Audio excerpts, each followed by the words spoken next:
I'm Todd Waskelis. I'm the AVP and General Manager of AT&T Cybersecurity Consulting Group.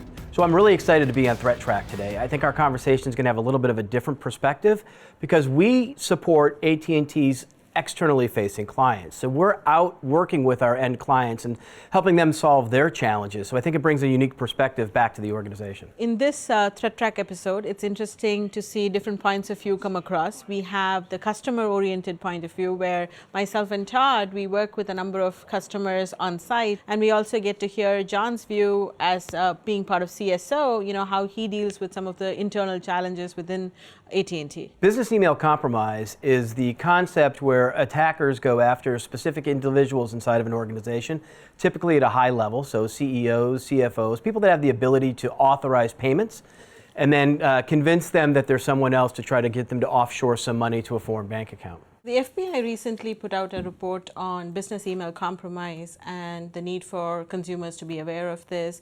So Todd, when you think about the CEO fraud or the business email compromise, what are some of the things that you've been hearing amongst our clients? It's interesting, Bindu. I mean, just another vector of social engineering, but very, very targeted, right, against particular individuals in the organization.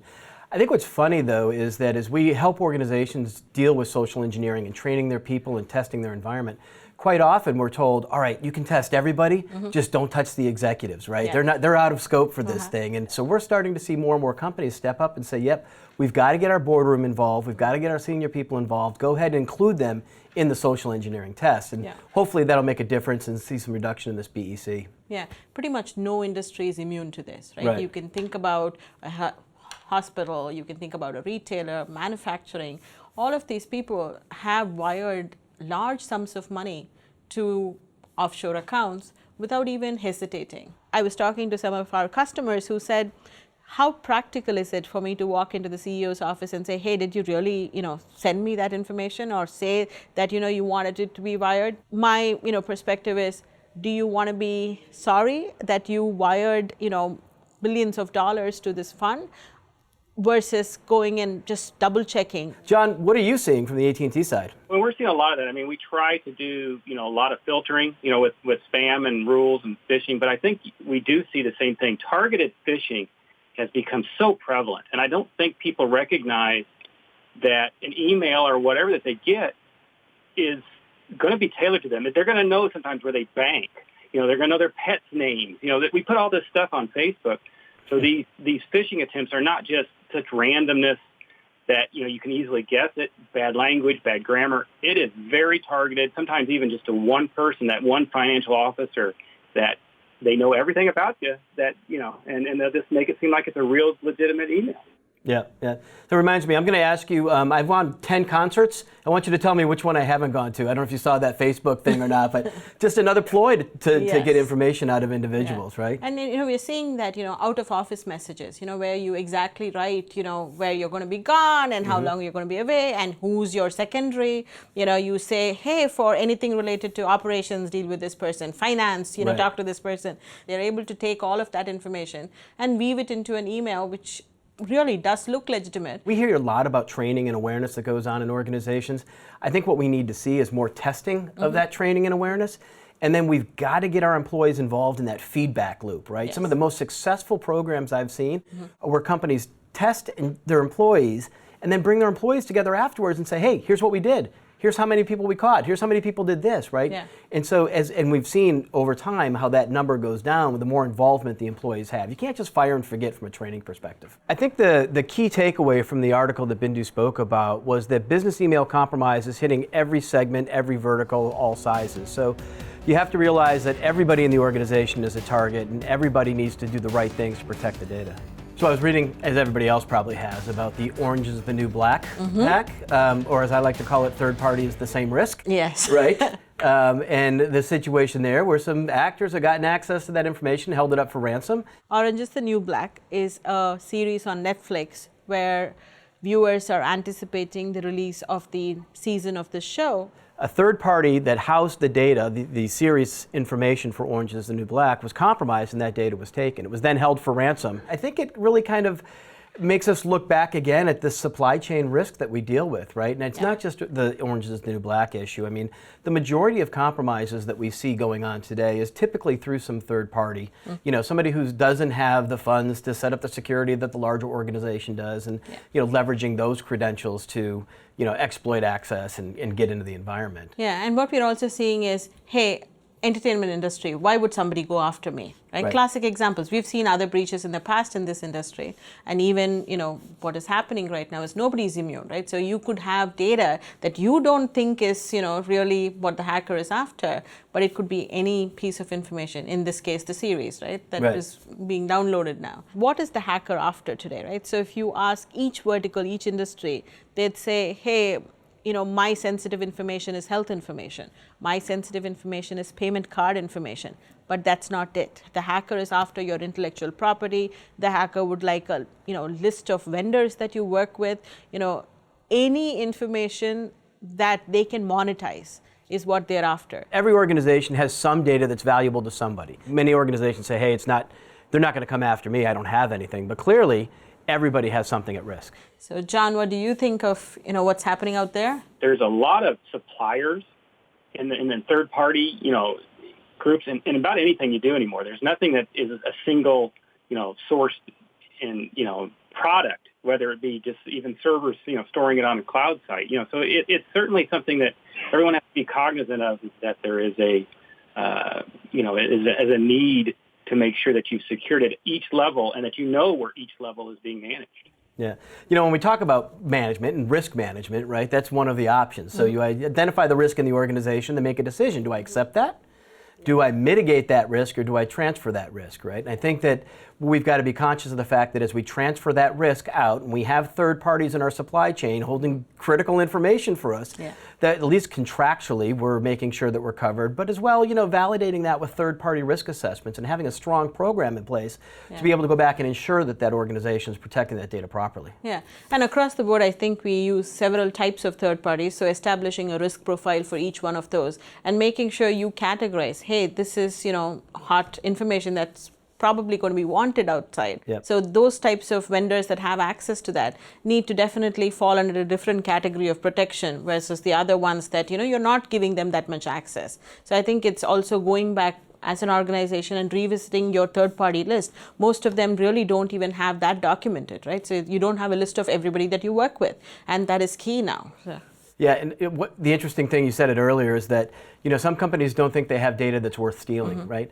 You know, when I hear that from a client, I say, well, you know what? Unfortunately, that's not up to you. You're not the one that's going to make that decision. Somebody else is, right? And even if you think your data is so low value that nobody would steal it, you know, you look at what businesses are doing today with big data pools and analytics. I mean, these actors have access to the same information, the same systems, right? Essentially, same concept. So they're taking all this seemingly innocuous data, they're putting it in a data lake, they're mining it, and then they're launching large-scale attacks, whether the BECs or whatever they might be with these pieces of data. Yeah, and you know, the more information that we collect these days about, you know, assets and store them, you know, those are the ones that get flagged out by hackers as to be used for other purposes. Right, exactly. So. John, any thoughts on that follow-up?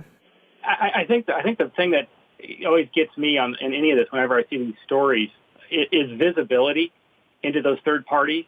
Is how do I, you know, as the owner of the data, whether I think it's important or not, can I see what somebody else is you know, how they're managing it?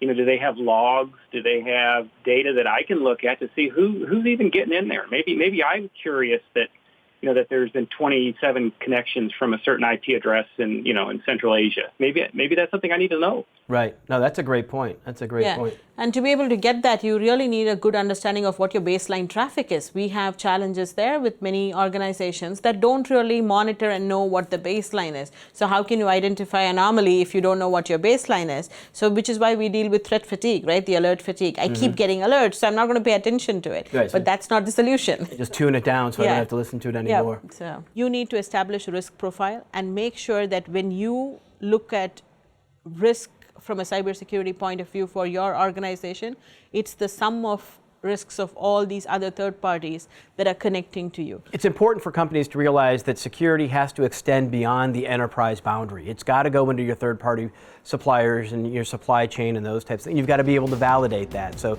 set expectations and then be able to go back and test and validate that those controls are in place to protect your data.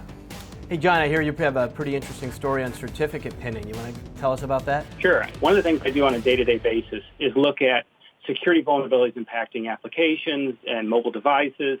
In that ecosystem, there's a lot of messages and a lot of stories that come about man-in-the-middle attacks. A man-in-the-middle attack is where an end client believes they're talking to an authenticated server, an authorized server, but essentially there's an individual sitting in between that communication stream who's compromised that connection and is collecting all of the data that client is talking to the server on.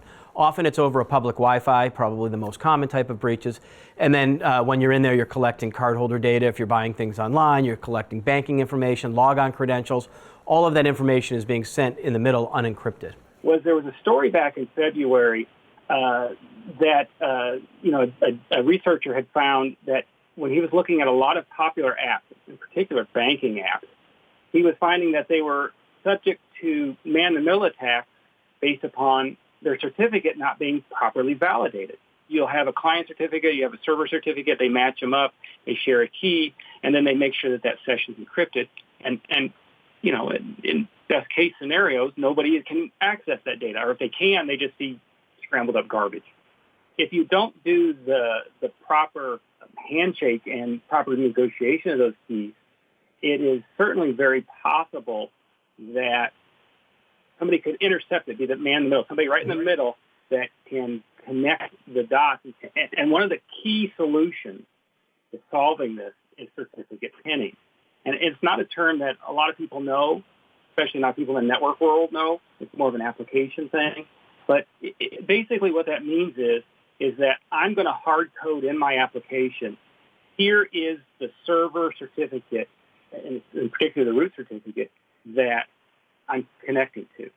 And so that when I connect to that site, I'm going to get back that certificate. I can validate it against the one that's stored in my application and have a high certainty that I'm actually talking to that person. So certificate pinning, as John pointed out, is a good solution, especially in terms of building new applications. Rather than passing something up to the server and getting a certificate back and validating that, the certificate is pinned inside of the application, and then the server has the validation of that certificate. So there's no exchange of information, there's just exchange of validation, which reduces the likelihood of the attack. I think as a coding best practice, this is probably going to be one of the things that coders should look at, especially when they're transiting sensitive information such as payment information. We're seeing a number of our healthcare customers, for example, use these custom applications that they build that talks to different portals. And you want to make sure that somebody else is not intercepting this type of traffic, and this would be a good best practice. Quick question, John. So you mentioned it earlier. You said they hard code the certificate into the application. How does that work for certificate management down the road if you need to change that certificate? It does make certificate management tricky. So if you upgrade or change that certificate expires, you'll have to push out a new version of the application. Yeah, this has to really tie into change management as well, because with the types of apps that we seem to be developing on the spur now, all this needs to connect, because tomorrow one application that has an expired certificate could be the cause for a vulnerability later. Yeah, interesting. I remember when we first, back in the days, right, if you get the Wayback Machine with Mr. Peabody, we were running these apps, they were trusting the client way too much, right? So you could manipulate the client-side credentials, pass them up, and everything was great. You were in the account. Now we're not trusting the client enough, so it sounds like it's time to kind of, hey, let's bring those two together and make sure we've got a agreed upon relationship out of the gate, and then when we go to talk to each other again, we can do that securely. And best practices say that if you're doing something very private and very personal, and banking kind of falls into that, you want to be very cautious on doing that in a public Wi-Fi environment. Sure. There is the potential that if you're not really monitoring what you're doing, that somebody could be accessing your data. Yeah, and just a spin-off from that, we talk about man-in-the-middle attacks, right? So using a public Wi-Fi, everybody says, hey, you got to use a VPN, but you look at all the VPN providers that are out there, you start to wonder, how many of them are legitimate? How many of those are actually, capturing my traffic and passing it on? I mean, I guess you got to verify, right? Yeah, well, and it always worries me when I see one of those VPNs get an update, like the app gets updated because there's a problem or a bug fix. It's like, oh, that makes me nervous. Right, exactly. So I hear you got some quizzes for us, John. I have a one-question quiz, and it's not going to be the easiest thing in the world. I'm sorry. A lot of people tell me that my quizzes are easy. This one's not going to be super easy. All right. But I created 7 steps, and I'm going to read them to you. And you got to tell me where you think the man-in-the-middle attack is most likely to occur. All right. All right. So I'm going to go slow. But, okay, so the first step is the client hello. So that's basically you saying, hello. The second step is the server hello, which is essentially the server saying, oh, hi. Step 3 is authentication. Are you who you say you are? Step 4 is what they call the pre-master secret. So you have master secrets, you have pre-master secrets. So this is the kind of a secret that happens, beforehand, to kind of make sure that, we really are who we say we are. We know, everything that we think we know, and we're okay just to even have the conversation. Step 5 is decryption, and that's actually also where the master secret occurs. So that's where you're actually getting into the meat of the communication. 6 is generate the session keys. So that's, again, we're starting to set up that secure tunnel. And then 7 is the actual encryption with that session key that's agreed upon. So those are the 7 steps. And so the question is in all that, talking, if you ever look at it, it's pretty noisy. And you can even say if it's early or late, if you don't remember the numbers, like where do you think that man-in-the-middle attack is probably most likely to have occurred? All right, I think it's in the server hello. So I say that the man-in-the-middle attack happens when the response goes back, the client says hello to the server, the man-in-the-middle then grabs that hello, sends it forward and acts as the client, and then brings it back, and then the man-in-the-middle sends that server hello back to the client. So now the client thinks that the server is the endpoint, but my thought is the client thinks the server is now, the man-in-the-middle is now the server.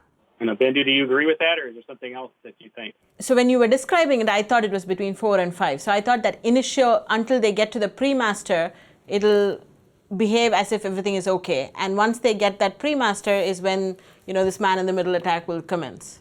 Good logic. I think, Todd, you're probably a little closer to the most common. I mean, it actually, to be honest, man-in-the-middle attacks can occur in every step. It's a little bit of a tricky question. That sounds like a consulting answer. But I want to connect and capture that very first, as early in the steps as I can, so that when we start sharing those keys and the certificates, I can grab it. So it's really in step 1 or 2, and that's exactly right. Very nice. Glad I was close. It's good, but I think it's a bit of a trick question because it can occur at every stage, and that's really, until you actually establish that VPN session, that encrypted session, there's somebody can probably intersect them, and inject themselves about anywhere. So very good, guys. That was good responses. John's quiz was enlightening. I actually really thought, while he was walking through all of the steps, I really never thought, the man-in-the-middle could happen at that initiation stage. But, coming to think of it, he is right. That was probably the best point to start. And like he points out, it can happen at any of those channels, but the starting was, enlightening. Thank you, John, for joining us. This was very insightful. I learned something new today about where the man-in-the-middle attack could happen, and potentially, we're all safer now. Thank you. Thank you. And y'all have a great day. Thanks, you too. Todd is somebody that I work with all the time, but we've never been on Threat Track together, and it was an interesting experience to get his insights as well. Really excited to be on Threat Track. I know that some of my teammates have supported this, and I'm looking forward to opportunities in the future.